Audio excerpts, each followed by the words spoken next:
Hello everyone, welcome to my channel flavour with જેની. આજે હું તમારી જોડે માર્બલ કેકની રેસીપી લઈને આવી છું. આમાં હું નહીં મેંદો યુઝ કરું કે નહીં ઓવન યુઝ કરું, અને હું તપેલામાં બનાવવાની છું અને ઘઉંના લોટનો બનશે, એકદમ હેલ્ધી બનશે એટલે બધા કહી શકે. તો આ કેક બનાવવા માટે મેં પહેલાં આવી સ્ટીલની 5 વાડકી લઈ લીધી હતી. આ કપમાં બી તમે બનાવી શકો, કપમાં હાઈટ સરસ થશે.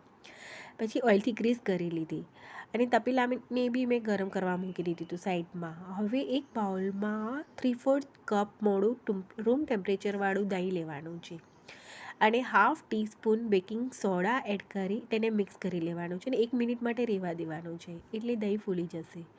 પછી હાફ કપ દળેલી સાકરનો પાવડર મેં આમાં ઉમેર્યું હતું. અહીંયા તમે ખાંડનો પાવડર બી એડ કરી શકો, મેં સાકરનો પાવડર ઉમેર્યો હતો અને મિક્સ કરી લેવાનું છે. પછી તેમાં 1 કપ ઘઉંનો લોટ ઉમેર્યો હતો મેં.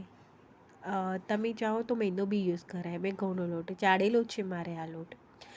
1 કપ ઘઉંનો લોટ, હાફ ટીસ્પૂન બેકિંગ પાવડર અને 3 ટેબલસ્પૂન તેલ એડ કરવાનું છે. કોઈ બી તેલ અહીંયા યુઝ થાય. મેં કેકનું જે તેલ આવે છે ને તે જ ઉમેર્યું હતું આમાં. તમે કોઈ બી તેલ, સિંગ તેલ કે કોઈ બી તેલ આમાં ઉમેરી શકો છો અને મિક્સ કરી લેવાનું છે. એક જ ડિરેક્શનમાં તેને ફેરવવાનું છે. મિક્સ કર્યા પછી મને બેટર થોડુંક જાડું લાગતું હતું, એટલે મેં 4 ટેબલસ્પૂન જેટલું દૂધ ઉમેર્યું હતું, રૂમ ટેમ્પરેચરવાળું. આવી રીતની કન્સિસ્ટન્સી હોવી જોઈએ બેટરની. પછી 2 ભાગમાં ડિવાઈડ કરી દીધું. એક ભાગ વ્હાઈટ રાખવાનો છે અને એક ભાગમાં મેં 1.5 ટેબલસ્પૂન જેટલું કોકો પાવડર ઉમેર્યું હતું અને મિક્સ કરી લેવાનું છે. પછી જે વાડકી મેં ઓઇલથી ગ્રીસ કરી હતી ને તેમાં એક બેટર વ્હાઈટ અને એક બેટર કોકો પાવડરવાળું 1 ચમચી આ ને 1 ચમચી આ એવી રીતે ઉમેરવાનું છે.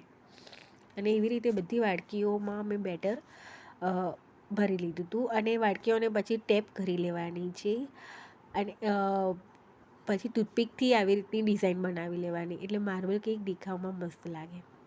અને તપેલું ગરમ થઈ ગયું હતું એટલે એમાં બધી વાડકીઓ મેં મૂકી દીધી, 5 વાડકી. તમે કપમાં કરશો ને તો હાઈટ બહુ મસ્ત થશે. મારા પોળી વાડકી હતી એટલે હાઈટ ના થાય, પણ સોફ્ટ અને બહુ મસ્ત થયું હતું. 35 મિનિટ બેક કરતાં મારે થયું હતું આ કેકને. ટૂથપીક ક્લિયર ના આવે ને ત્યાં સુધી કેકને બેક કરવાનું. પછી તેને નીકાળી લેવાની બધી વાડકીઓને અને ઠંડુ થવા દેવાનું. ઠંડુ થાય પછી ડિમોલ્ડ કરવાનું કેકને.